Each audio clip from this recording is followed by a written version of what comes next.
अस्सलाम वालेकुम। आप देख रहे हैं मेरा यूट्यूब चैनल मैथ का सफ़र और मैं हूं नवीद अख्तर। आज का जो हमारा lecture exercise 1C question number 7 को हम सॉल्व करने जा रहे हैं। इसमें हमारे पास जो डाटा गिवन है, the time T hours needed to complete a job is inversely proportional to n। ठीक है, एक जॉब है, इसको कंप्लीट करने के लिए जो हमारे पास टाइम है वो किसके इन्वर्सली प्रोपोर्शनल है? वो n के इन्वर्सली प्रोपोर्शनल है। ठीक है, where n is the number of man employed. यहाँ पे जो n है वो किस चीज़ को डिनोट कर रहा है? वो यहाँ पे नंबर ऑफ मैन को, यहाँ पे जो हमारे पास n है वो नंबर ऑफ मैन को डिनोट कर रहा है फॉर द जॉब। ठीक है, जो ये जॉब है, जो ये मुलाजमत है, उसमें 3 man can complete the job in 8 hours. अगर 3 आदमी हों तो उस जॉब को वो कितने घंटों में मुकम्मल करते हैं? 8 घंटों में मुकम्मल करते हैं। उसके बाद वो कहता है find an equation connecting T and N. हमने टी और एन के दरमियान हमने क्या करनी है? कनेक्टिंग इक्वेशन फाइंड करनी है। उसके बाद जो सेकंड पार्ट है, find the number of hours needed by 6 man to complete the job. अगर 6 आदमी उस काम को, उस जॉब को करें तो कितना टाइम लगेगा, वो हमने फाइंड करना है। If the job is to be completed in 3/4 hours. अगर वही जॉब 3/4 आवर्स में कंप्लीट होती है, how many man need to be employed. ठीक है, अब हमने बताना है कि इस जॉब को अगर 3/4 हार्स लगें तो बताएं कितने जो एम्प्लॉय होंगे जिन्होंने इसको कंप्लीट किया है। चलिए हम सॉल्यूशन की तरफ चलते हैं। इसमें हमने क्या करना है, सबसे पहले आपने यहाँ पे लिखना है सॉल्यूशन। ठीक है, सॉल्यूशन में आपने जो हमारे पास डाटा गिवन है वो कहता है कि T is inversely proportional to the number of N. मतलब है कि जो टी है वो किसकी इन्वर्सली प्रोपोर्शनल है? यहाँ पे लिख लेंगे टी, जो हमारे पास टाइम है, इज़ इन्वर्सली प्रोपोर्शनल हमारे पास क्या है? 1/n के। डायरेक्टली प्रोपोर्शनल होता था तो हम 1/n नहीं लिखते थे, हम डायरेक्ट n लिख देते कि n T is directly proportional to n। जब इन्वर्सली प्रोपोर्शनल की बात आएगी तो जो हमारे पास जिस नंबर को इन्वर्सली लेना है उसको आपने उसका रेसिप्रोकल लेना है। जैसे यहाँ पे ये जो है किसके इन्वर्सली प्रोपोर्शनल है? ये इन्वर्सली प्रोपोर्शनल है n के। ठीक है, तो n का आपने क्या ले लेना है? रेसिप्रोकल लेना है। तो वो हमारे पास क्या हो जाएगा? 1/n हो जाएगा। ठीक है, सबसे पहले यहाँ पे आपने क्या करना है? यहाँ पे सबसे पहले आपने प्रोपोर्शनल का साइन ख़त्म करना है। उसके बाद आपने यहाँ पे के लगा देना है। ठीक है, उसके बाद आपने इसको क्या कर देना है? मल्टीप्लाई करवा देना है 1/n के साथ। ठीक है, अब जहाँ जब वो कहता है कि इसके इन्वर्सली प्रोपोर्शनल है तो तब जो लोग हैं वो कितने हैं हमारे पास? वो 3 मैन है। ठीक है, तो यहाँ पे हमारे पास लिख लेंगे n इज़ इक्वल टू हमारे पास क्या आ जाएगा? 3 आ जाएगा। और जो हमारे पास टाइम है वो हमारे पास कितना है? t इज़ इक्वल टू हमारे पास क्या आ रहा है? यहाँ पे 8 आ रहा है। ठीक है, अब हम अगर इसको थोड़ा सा और सिंप्लीफाई कर लें तो t इज़ इक्वल टू हमारे पास आ जाएगा k ओवर हमारे पास n आ जाएगा। ठीक है, यहाँ पे t की जगह पे हमने क्या पुट कर देना है? 8 पुट कर देना है। और उसके बाद k हमने फाइंड करना है। ठीक है, वो एज इट इज़ आ जाएगा। और n की जगह पे हमने 3 पुट कर देना है, वो भी वैल्यू हमारे पास गिवन है। अब यहाँ पे 3 डिवाइड हो रहा है, उधर जाके क्या हो जाएगा? मल्टीप्लाई। तो 8 मल्टीप्लाई हमारे पास 3 आ जाएगा, विच इज़ इक्वल टू हमारे पास क्या आ जाएगा? k आ जाएगा। तो यहाँ पे अगर हम k फाइंड करेंगे तो k इज़ इक्वल टू 8 3 ज़ार हमारे पास क्या हो जाएगा? 24 आ जाएगा। ठीक है, अब उसके बाद वो क्या कहता है, जब हमारे पास k की वैल्यू आ जाती है तो k इज़ इक्वल 24 आ जाएगा। तो अब वो कहता है कि आपने यहाँ से t और n के दरमियान आपने एक कनेक्टिंग इक्वेशन भी फाइंड करनी है। जो इसका पार्ट 1 है उसमें वो कहता है find an equation connecting t and n।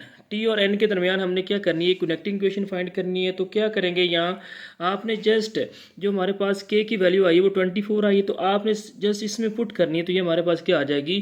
Connecting equation आ जाएगी। तो t इज़ इक्वल टू हमारे पास क्या हो जाएगा? k की जगह पे आपने 24 पुट कर देना है और आपने जो n है वो आपने एज इट इज़ लिख लेना है। ये हमारे पास क्या आ जाएगी? कनेक्टिंग इक्वेशन आ जाएगी। अब इसका जो सेकंड पार्ट है, find the number of hours needed by 6 man to complete the job. अब हमने क्या फाइंड करना है? यहाँ पे हमने t फाइंड करना है, जो इसका सेकंड पार्ट है। ठीक है, t हमने फाइंड करना है। इसको आप इक्वेशन 1 कर आप दे लें। t हमने फाइंड करना है, जो हमारे पास मैन है उनको हमने n से डिनोट किया है, विच इज़ इक्वल टू हमारे पास कितने हैं? वो हमारे पास 6 हैं। जस्ट आपने n और t की वैल्यू पुट करनी है, n की वैल्यू पुट करनी है। यहाँ पे तो हमारे पास क्या आ जाएगा? हमारे पास टाइम आ जाएगा। ठीक है, तो t इज़ इक्वल टू हमारे पास क्या आ जाएगा, जस्ट इक्वेशन 1 में वैल्यू पुट की, t is equal to 24, n is equal to हमारे पास क्या है 6 है, 6 1s आर 6 और 6 4s आर हमारे पास क्या होता है 24। तो t इज़ इक्वल टू हमारे पास क्या आ जाएगा, t इज़ इक्वल टू हमारे पास आ जाएगा 4 आ जाएगा। 4 हावर्स लगेंगे। अगर हमारे पास 6 आदमी आते हैं, 6 मेंस आते हैं, तो जो उसको टाइम लगता है वो उसे कितना लगता है, वो उसको 4 हावर्स लगता है। ठीक है। तो अगर यहाँ पे आप लिखना भी चाहें when we completed the time by 6 men it takes time 4 hours। ठीक है। अगर आप लिख लें तो ठीक है, ना भी लिख लें तो इतना भी लिख दें तो ये भी ठीक है। आगे आपने क्या करना है, जो इसका थर्ड पार्ट है उसमें वो हमें कहता है, उसने हमें टाइम दे दिया है। ठीक है, टाइम दे दिया और वो कह रहा है कि आपने इसमें नंबर ऑफ़ मैन आपने फाइंड करने हैं। यहाँ पे देखें, if the job is to be completed in 3/4 hours. ठीक है, टी इज़ इक्वल टू हमारे पास क्या है, टी लिख लेंगे, वो हमारे पास है 3/4 हावर्स है।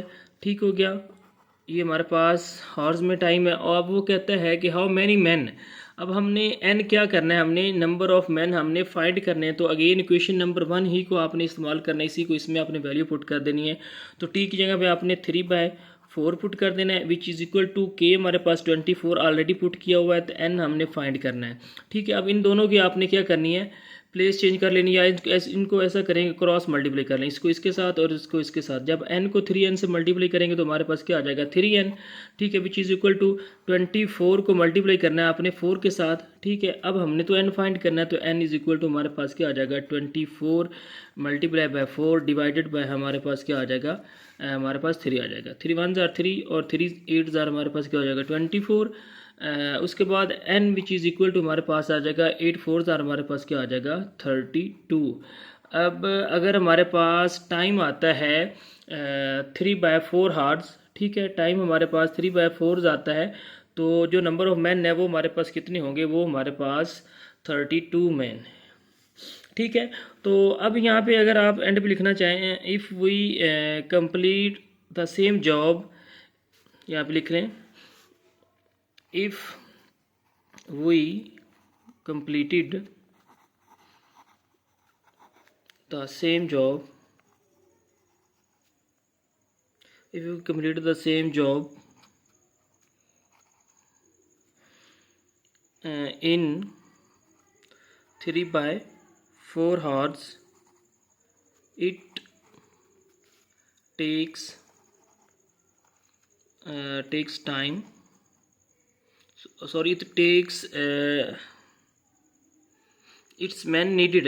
यहाँ पर लिख लेंगे if we complete the same job in 3/4 hour.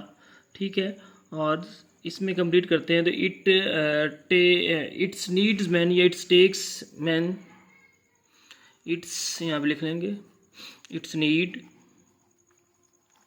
Needs 32 man. ठीक है, अगर वो इस काम को, इस जॉब को 3/4 हावर्स में करना चाहता है, तो जो इसको आदमियों की ज़रूरत पड़ेगी वो कितने होंगे, वो हमारे पास होंगे 32 मैन। तो ये हमारे पास जो एक्सरसाइज 1C है उसका जो हमारे पास क्वेश्चन नंबर जो है 7 वो भी कंप्लीट हो गया।